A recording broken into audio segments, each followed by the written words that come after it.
নতুন বছর বরণে বান্দরবানে চলছে মারমা সম্প্রদায়ের সাংগ্রাই উৎসব। এ বিষয়ে আরো বিস্তারিত জানাতে এই মুহূর্তে আমাদের সঙ্গে যোগ দিয়েছেন সহকর্মী মংখিং মারমা। মংখিং মারমা, এই মুহূর্তে বান্দরবানে সাংগ্রাই উৎসবে কি ধরনের আয়োজন চলছে, সব মিলিয়ে উপস্থিতি কেমন, সার্বিক নিরাপত্তা ব্যবস্থা কেমন, জানাবেন।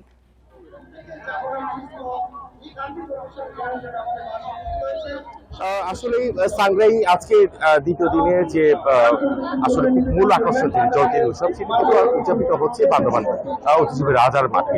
এবং এখানে প্রচুর এখানকার স্থানীয় যারা আছেন মারমা সম্প্রদায় শুধু নয়, এখানে সকল সম্প্রদায়ের লোকজন কিন্তু এখানে আসছেন। আমি যদি দেখাই আপনাকে যে এখানে বিভিন্ন সম্প্রদায়ের মানুষজন এখানে এসেছে এবং এখানে মৈত্রী পানি বর্ষণ যে অনুষ্ঠান, এই মৈত্রী পানি বর্ষণ ঘিরে যে আয়োজন, সেই আয়োজন কে ঘিরে যে লোকজনের যে আগমন সেটা কিন্তু প্রচুর রয়েছে এখানে।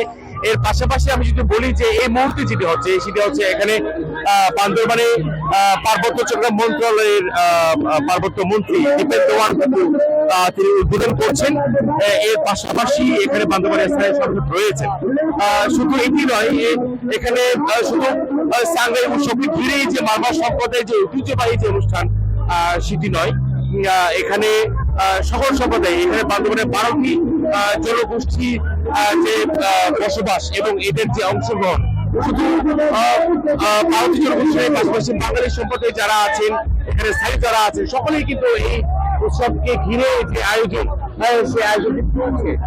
আমি দেখাই যে এখানে কিভাবে মৈত্রী পানি বর্ষণ অনুষ্ঠানে যেভাবে মৈত্রী পানি বর্ষণের খেলা হয়, সেটি দেখায় যে এখানে একটি দল, একটি নারীদের দল, এর পাশাপাশি একটি পুরুষের দল থাকে এবং এখানে দুই দলের মধ্যে যে মৈত্রী পানি বর্ষণের যে বিষয় সেটি কিন্তু এখানে আছে।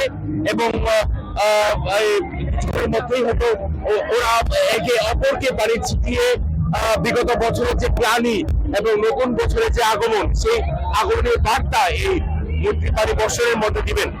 আমি যদি বলি রাজার মাঠে তিল ঠাঁই নেই জায়গা, এবং এখানে আপনি দেখতে পাচ্ছেন যে এখানে আমি যদি বলি যে এখানে মৈত্রী পানি বর্ষণের যে প্রচুর এখানে যারা আছেন নারী এবং যারা যুবক যুবতী যারা আছেন, তারা সকলেই কিন্তু এভাবে অংশগ্রহণ করে থেকে থাকেন।